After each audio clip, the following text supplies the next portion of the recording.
connecting with you, and I appreciate this. Glad to. So, because what we've got going is a statewide nonprofit free education initiative that we're fundraising for. Okay. We've got a 6 year wellness center on the coast between Mendocino and Fort Bragg. Okay. Dragonfly and Dragonfly I've heard of over the years, yeah. Yeah, you bet. And because we're really serious about holistic medicine, so Yeah. we have other herbs besides cannabis, and we have acupuncture and massage and tai chi, yoga. We believe that holistic means holistic, every single thing.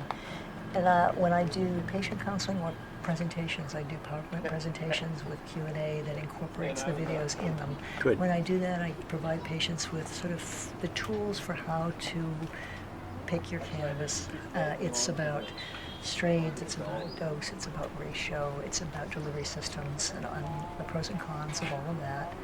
And O'Shaughnessy's is my Bible. And then the fifth wild card is individual metabolism and how it becomes an art as well as a science. Yes, that's right. And it's, and how they have to, for the first time in their lives, really. Okay, you're getting sound levels. That's my dispensary. So come visit us anytime. Thank you. And In Fort Bragg. yeah. Great. Yeah. Have you met Ben Housel? Oh yeah. Good. Yeah. Ben He's and I go he's way actually back. my primary care good. whenever I need to go that route. And, Exactly. yeah, a little yeah. allopathic medicine too. Yeah, he told me that he was your intern or something. Kinda. Yeah. Yeah, he said he worked for you. Before he ever got into medicine, he was there helping with the ambulance service, and I was Really? running the clinic. Yeah. I go to him if I gotta get in bed or something. Sure. Hate to say I exploit doctors that way, but that's what or the technology. If I need an MRI or something, Right. a reference to something. But anyway. So I am Jeffrey Hergenrather, Jeffrey Jeffrey, Hergenrather Hergenrather.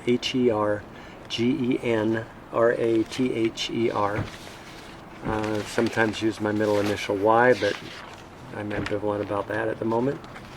My mom said, "Oh, you took the Y out." Sorry, Mom. Yeah, what's that about? I am an MD practicing medicine in Sebastopol, California. Sebastopol. And I've had a practice devoted specifically to cannabis consultations for the past, 18 years. Yeah. That's fabulous. Pretty much nothing but. Yeah. And so but I honestly have to take my practice of medicine with cannabis back 40 years. How so? So I, as a young doctor, I took my family in a school bus to live at the farm. And in Tennessee? Yeah. Woohoo! And so I pretty quickly became the resident doc and replaced Doc John Williams, who was a Tennessee family physician in a neighboring town, and he was coming out once a week and holding clinic. And when he knew I had showed up, it was okay. He could see his exit strategy. You're my exit strategy. Yeah. And so I actually started doing locum tenens in his practice as well. So I would go in and cover him for his meetings and vacations and practice in his office. And then he was always there to mentor me as a young doc too. Right, So right. it was great to have him nearby. When patients come to you, they're already in favor of cannabis. They know you're a cannabis doc, mostly. That's right? true. They do. They may be quite ambivalent or worried about it, but maybe their family has kind of nudged them along. I like making a point of the fact that for the first decade or more of my practice, 99% of the patients were using cannabis successfully. They wanted to be legal. So they came to have me hear their story, document their condition, and approve their use. And that's what I did. In the more recent years, the demographic has flipped. And now the majority are not regular cannabis users and don't really know much about it at all, or perhaps they experimented with it 40 years ago, and now they have serious medical problems and they're coming in to see if cannabis could help. Are you seeing a lot of seniors? A lot of seniors. Us too on the coast. We have a huge retirement community. Yes. What are the conditions, the most frequent conditions that present when patients come in? Well, for the older population, it would have to be chronic pain, insomnia. And then anxiety is quite a big problem, anxiety and depression. Sometimes appetites are lousy and get worse and they're losing weight. Often their neurodegenerative conditions are showing up and they're presenting with tremors and, other degenerative diseases, arthritis and so forth. Right, and that's what we experience as well. It's very difficult, and I imagine when you talk to your patients, you have to really get them to shift their perspective from the pharmaceutical model, the new ones to cannabis, to a slower approach, because you pop a opiate pill, you get some pretty quick results on the surface level. And then I get people who come in who've been suffering from arthritis for a long time. What do you tell them about how they're going to be helped by cannabis? Usually I make it clear that I think there's a lot to be gained with using cannabis, but it may take a while to understand it. And for that reason, I often start out with a dose, usually oral, but I'll teach them about vaporizing as well. And tell them, I'd rather you start with a dose you don't notice at all and get comfortable doing that before you start pushing it up. I can guess that somebody's going to need so many milligrams of cannabinoids to have an effective dose. But to start there, I think, is often a mistake. It's much better to have them start very low and build up slowly and just develop that confidence. Are you talking with just THC or any cannabinoid? Well, really that THC is the one of interest in that case. So keep it down around 1 milligram or 2 initially, and then up from there to 2, 3, 4, 5, and then on from there. And some patients, elderly patients, I've had to go up as high as 30 milligrams per dose of THC. Wow. Which is a big dose for most people. Yes, it is. But if behavior is outrageous and they're not happy, and you can give them a big dose and have them chill out and be manageable, then everybody's happy. The patients are happy, and the families and the staff, everybody involved is much happier. And you would recommend doing the go low, go slow, slowly build up approach of THC for arthritis, which is an inflammation? Yes, but I might also suggest that they should use some topical and see if that gives them some relief. A lot of people will get some relief with topicals. And why not CBD tincture to reduce inflammation? Oh, I would do that too. Yeah, I would definitely. I would say the majority of my elderly patients I'm sending out looking for balanced cannabis medicine, THC and CBD. If they really start with the I can't do THC at all sort of comment, I'll start with just a THC dominant product. But if they say they can't do THC at all? Yes.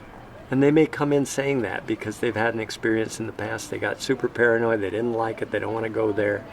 But now their family is saying, you really need to check this out again. Cannabis is different now. This is very helpful to me just at a practical level aside from the video, because I've been recommending microdosing THC and not increasing the size of the dose, but rather the frequency of the doses, and doing it very slowly to see how your body tolerates, and then adding a second dose through the day, and then a third dose, and then going through a pattern of waiting to see how your body tolerates, and never increasing the size of the dose. Well, that's an interesting approach too, and I suppose we just have more to learn. Yeah, we keep playing with it. And I do the opposite with CBD, and I'll build that up to 6 doses of THC a day for fourth stage cancer, but very, very micro dosing on the end of a toothpick, a dot. Okay. Yeah, and then for CBD, I say go start high and back off as you feel better. So like Good. four tincture droppers a day I did for my own arthritis, and then when you start to feel better, go to 3. Oops, you're still hurting, go back up to 4. Play with it that way. You can do that. Yeah, that's reasonable. It is reasonable. I'd like doing that. I've been waiting for years to ask you this. Okay, this is good. Good. Well, and then vapor for more acute relief. Some people just come in from doing something and they are in spasm or in acute pain, and yes, they can take their oral dose, but they're going to have to hang out for an hour before they're going to get the effect. And if they're comfortable with vaporizing or even smoking, I don't discourage that, and we'll let them know that this is a way to get some more immediate relief. So I'd like to make use of really all methods of administration. With most of my seniors, they're not interested in smoking, but some some patients won't need immediate help with nausea or pain, and I always say smoking is great as symptom management, but less important for getting those phytocannabinoids into the endocannabinoid system is kind of been my approach. This is just all based on just 6 years of playing around with it, you know. So, if I'm doing anything wrong, let me know. But No, I don't think so. There's lots of there's a wide range as how we use these molecules. yeah. But I do think that you're basically saying we have to tailor the treatment plan to meet their particular needs. Very individuated, which brings me to the next question. As you know, I feel I'm a liaison between healthcare providers like yourself and the cultivators and manufacturers that I work with in Mendocino, and then we have the patients as a sort of our arts and sciences guinea pigs. You know, we're trying to play with the doses and the ratios and all of that, trying to figure it out. So, but I need to communicate with the manufacturers of all of these tinctures and infused products and the cultivation, how they can begin to fine-tune what they're doing. So they're talking a lot here about terpene expression. Have you been able to work with that in a practical way with your patients? Not as much as I think we have an opportunity to make use of. Mostly because I don't see much terpene left in the prepared products, whether they're the chocolates or brownies, or they're the concentrated full extract oils, or they're even the heat extracted cannabinoids in various tinctures and infused oils. If they've been heated, they may not have a lot of terpene expression left.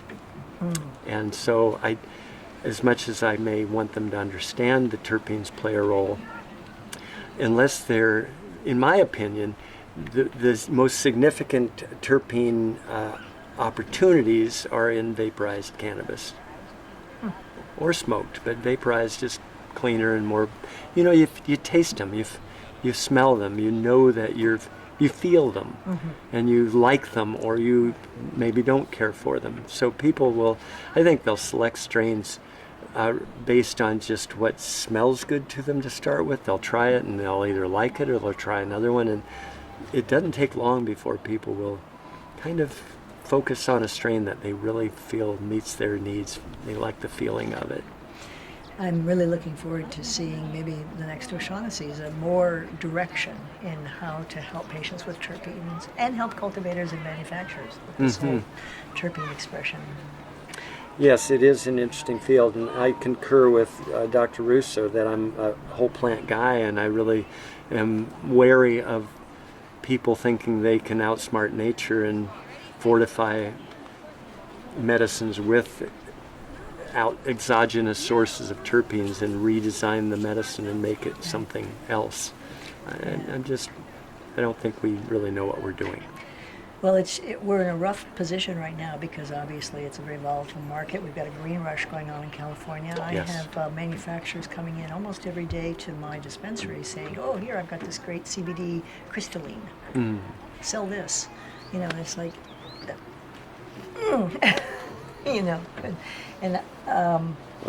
and for patients who whole plant medicine's more expensive because it's whole plant medicine. Right. And I'm invariably encouraging people, even the little old ladies, to put it in their garden, put it in their flower bed, grow their plant, have a relationship with it. Totally. They love it. It makes such a difference when they get involved and feel more confidence in doing that. And then the price of medicine changes radically. Yeah. No, I think that's right. You're one of the few medical cannabis practitioners that are close to the Emerald Triangle, and so the question of how we can begin to, I'm very keenly aware of how much cultivators and manufacturers are really, the folks in California, unlike Oregon and Washington and Colorado, have been doing this for decades. They're passionate about pure and potent medicine, and they're geeking around in their backyards and their kitchens and stuff, and they're trying to figure out how to beat regulations and still produce good quality medicine, Right. and how we can set up some communications between people like yourself and them. And I'm just wondering if you have any thoughts about that. Boy, that's an interesting one.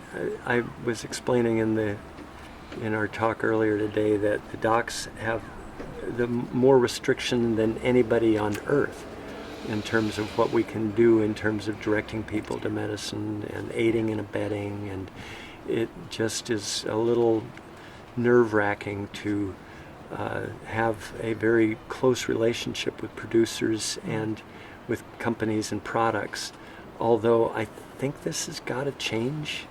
You know, honestly, most cannabis doctors that I know are going to say, okay, go to that dispensary and ask for that product. And I probably would have to say, yes, I do that as well. But we don't really want to be known for doing that because it's not without some risk.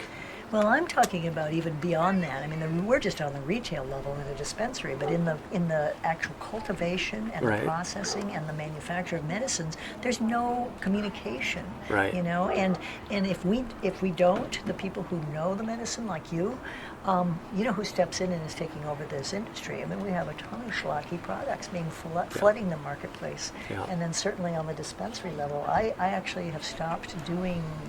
Work directly with dispensaries. I'm working directly with patient groups and Great. clinics Great. because the dispensaries don't seem equipped to deal with medicinal. They're all focused on rec.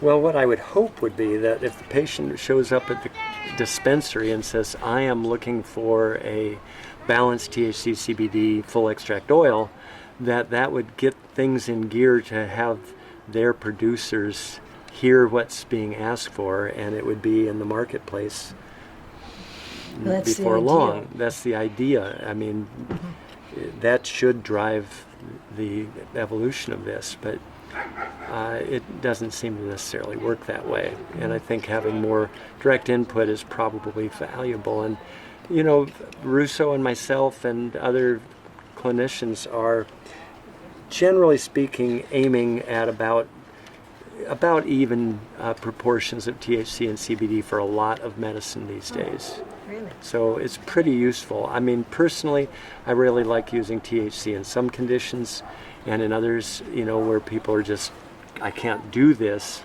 then I'm going to direct them to the CBD dominant type 3 cannabis, where these are very low psychoactivity and they're going to be able to use it without any worry. But honestly, I will also prep them in that initial meeting and say, look, you're going to want to maybe start with this high CBD, but I'm going to nudge you along to be looking to more of a balanced THC CBD product as time goes along, because this is better medicine. That's interesting. I've differentiated between conditions, and we've got a 25 to 1 CBD to THC Great. tincture. That's all pure biodynamic grape alcohol. It's really working well for. We got a child with epilepsy, you know, or PTSD, TBI, neurological conditions, Parkinson's, etc. Yes. It seems to be working better, but maybe I need to shift my thinking. Well, at least be open to it. Yeah. And if you kind of plateau with an effect, you could bring in some THC, and you might just do it with a separate tincture bottle of, you know, where you know you're going to get 1 milligram per 3 drops or whatever, and titrate up some THC into that and see if you begin to appreciate that there's some benefit. Right. What's been marked about, I go to a lot of medicinal cannabis conferences, and this one, more than any other I've ever been to, really puts herbal medicine in the foreground. And it's just wonderful. And I had a long talk with Jane. I interviewed her about what role that's going to play in the general medicinal cannabis world nationwide. How we can begin to sort of, if this is even possible, change the logic of the industry and regulations and policy to include herbal medicine. Do you see that happening, or do you have any vision for how that might happen? Well, I think there's opportunity. There definitely is opportunity. I mean, I'm seeing more and more people are coming in with a variety of interesting herbs, mushrooms, vitamins, minerals, supplements of various kinds they're using. They've been to a clinician who specializes in oriental medicine, and they're already using a variety of things. As far as coordinating or encouraging it more, I like the idea of having an herbalist on the staff of any providers and being there to help them design some other both dietary and supplement considerations. we're coming up with new understandings on a research level every day. I mean, this notion that there's a third target besides CB1 and CB2, that's great news. How do you think that the research and development among people doing work like Dr. Rousseau, how is that going to affect the product development henceforth? Well, I do think it's made a difference already just in bringing CBD to the forefront. I mean, this has an interesting history, and when you really tease out what happened, my view of this has been that Fred Gardner, editor of O'Shaughnessy's, had a nice relationship with Harborside Dispensary and Steep Hill Laboratory, and this dates back about 10 years now, and he would ask them to let him know when a strain came through that was different. And so we began to learn before Bush was out of office. Here comes a strain that's rich in CBD. It was occurring about 1 in 650 samples that were evaluated in the laboratory. And Fred Gardner would go down and find out the name and phone number of the person who brought in the strain and contact him personally and say, this is a strain of medicinal interest. We'd really like to be able to encourage people with medical problems to be able to have access to this. And would you share this? And pretty much invariably they shared these strains. That's great. So they have circled the globe now. Well, this is wonderful. I should talk to Fred. We have cultivators calling us, ever since McCursa was signed into law in October of 2015, we have cultivators calling us almost every day saying, hey, should I be growing CBD? And I'm like, yeah, absolutely. Yeah. And so it'd be good to get that loop, Right. It has been a tough sell in the recreational market, if we want to call current dispensaries serving recreational market. You know, what did they come in for? It pretty much was not for CBD flowers. That's not going to be selling. Right. Yeah. But when you get to the prepared medicines, then they are coming off the shelf pretty fast with people looking for CBD-rich tinctures and oils. They are what a lot of people are asking for. What is your opinion? I've advocated for alcohol-based, biodynamic grape alcohol-based tinctures as opposed to oil-based because of separation, microbial, and blood-brain barrier problems with oil-based tinctures. What is your opinion of that? Well, I grow olives and make my own olive oil. I have organic olive oil that I produce for myself and my friends, and so I like making an infused olive oil, and I feel real confident about the quality of it and stability of it. That said, I do see some good infused oils in our dispensaries in Sonoma County, and they have a hard time keeping them in stock. And when the alcohol really offends the mucous membranes of some people, and not everybody cares for that, you can soften it with glycerin or honey, or dilute it, or infuse the oil. So I just think there are a lot of opportunities to make medicines that are going to meet the needs. I think what you've described, organic grape alcohol, is excellent, and for many people that would just be fine. Right. But adjusting it with oils or with sweeteners, stevia or whatever, is really catering to the palate, not to the healing. I agree. So that's, you get torn a little bit. But I do have patients who just can't tolerate the sharpness of the alcohol. Yes, that's what I'm addressing too, and then I may send them out looking for an infused oil. Yeah, sure. Now, I take it that you would be opposed to this trend toward isolates or hemp-based medicines, all those things that are flooding the market. Yes. Can you say medically for our patients' benefit why that's not a good idea? Well, as soon as you start gleaning cannabidiol from industrial hemp, you don't really know what you're getting. It's a waste product. You don't know what ground it was grown on.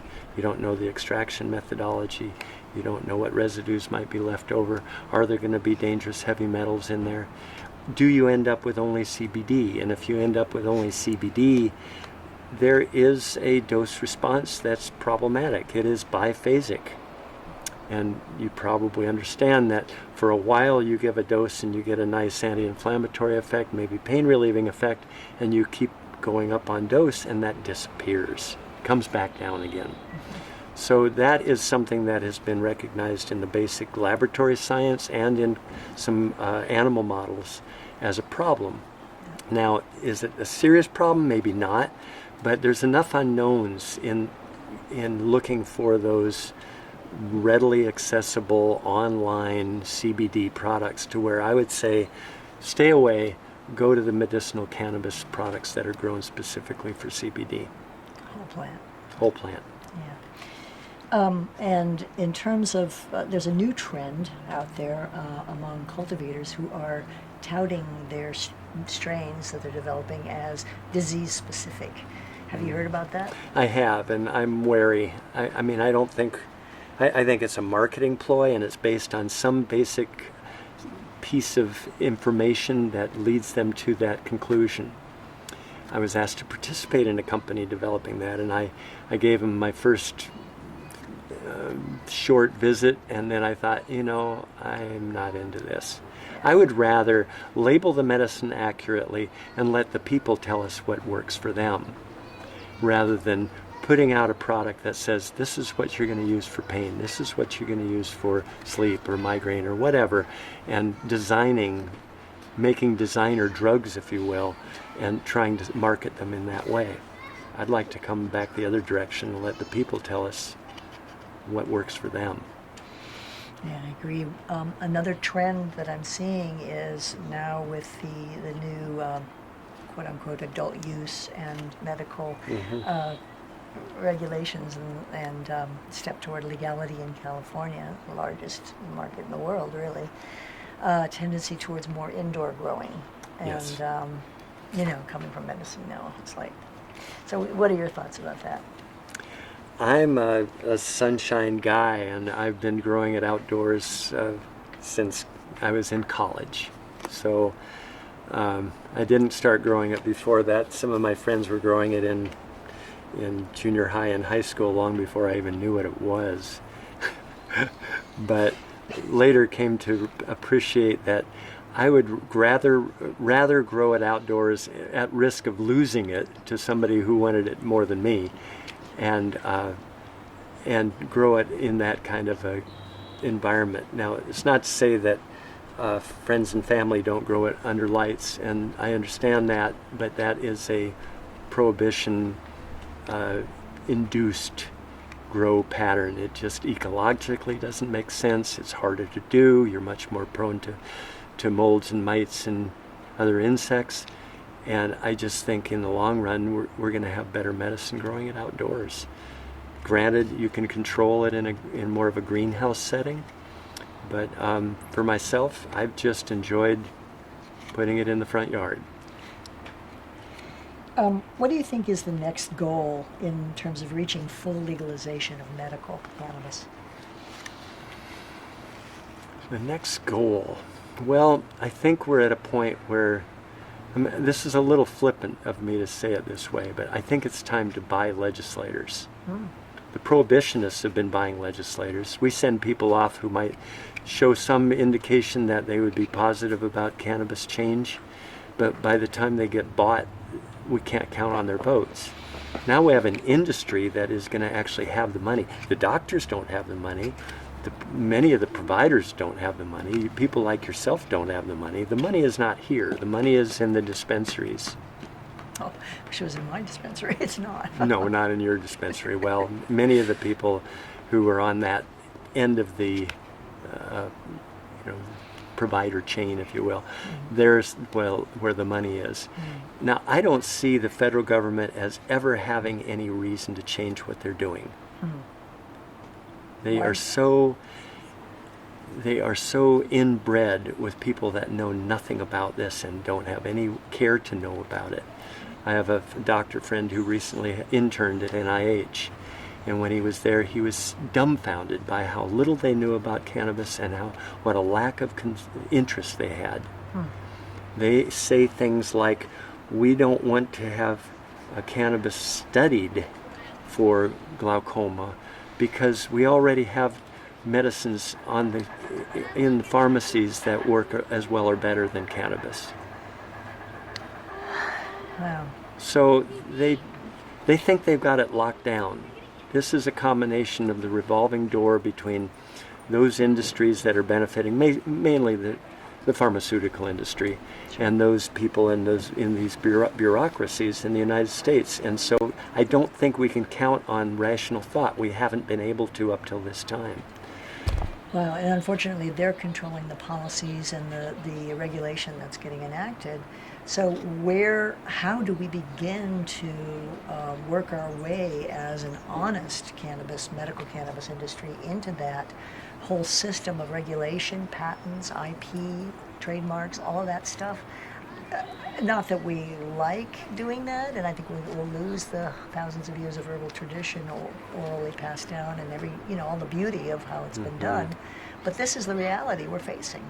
Well, so many of the states have gotten very restrictive about who's growing and what strains, and following from seed to purchasing at the counter. They want to know every step along the way and be sure it's not diverted and that it's fully taxed. And I think this is going to end up resulting in a reduction of some of the genetic choices that we have.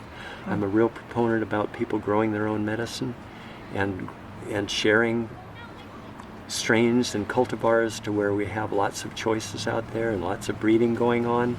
This has brought us what we have today. It's been word of mouth of cannabis successes that has changed the world. That's the way we have changed the world, and to keep pushing on that, I think, is very important and valuable. So yes, I want to see medical cannabis come to a new level to where we can count on measured medicine and here's what you can get for these various conditions. At the same time, I want every home in the country to have cannabis in their flower beds. We encourage all our patients to grow their own as well, but I know so many small medicine makers in the hills of Mendocino who are actually thinking of quitting because this is so daunting, the sort of restrictions that are going to be placed on them by the state and the county. Yeah, that worries me. Yeah. We've had a good system up till now, and I'm a little concerned that we're just forcing it more underground, and more law enforcement and more arrest and incarceration will follow. So people are not going to want to comply with all these regulations. Yeah, exactly. Well, we're wrapping up here. How can we end on an optimistic note? Yeah, let's try to turn this around here. Well, it's certainly the medicine speaks for itself and what it can do for us, both for protection and for making our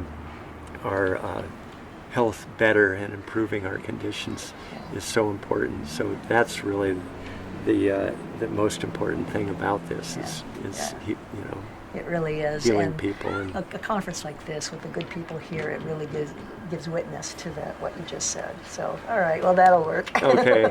Thank you so much. It's really nice meeting you and getting nice to talk with you. Too. I hope we can work together sometime in the future. Thank you. I hope so too. Yeah, all right. I got you. Come visit. Thank you. It's all right. Take care. Okay, cool. And I'd love to get, if you get a chance, it's only 16 minutes long. Yeah, I'll do it. I'll check it out. And give us any input you care to. I appreciate it. Okay, sweet. Very nice. Thank you so much. So are you part of the Palm Drive? I heard they were doing a Yes. dispensary at Palm Drive. Is there the hospital there? Well, what happened was they asked me to close my office and move into an office that Palm Drive supported. Yeah. And they put up the money and got the office rebuilt and put me in there as the cannabinoid specialist.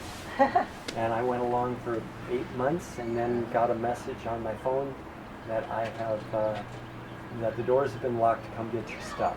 Whoa! So the new CFO and CEO who came in said that we're still on the hook for the lease on this property, and they couldn't really justify it because the hospital was having a hard time meeting payroll. Whoa! So they closed the cafeteria, they fired 35 more people, and they closed the office I was in. Oh my God. So luckily, a family doc in town said, hey, I've had a partner retire, I've got space, come on over here. So it's actually a better deal. So I feel like I'm in a really good spot. So I appreciated what they were intending to do. It's just that it's so difficult to make small hospitals operate efficiently. We've been doing extensive coverage on that district hospital.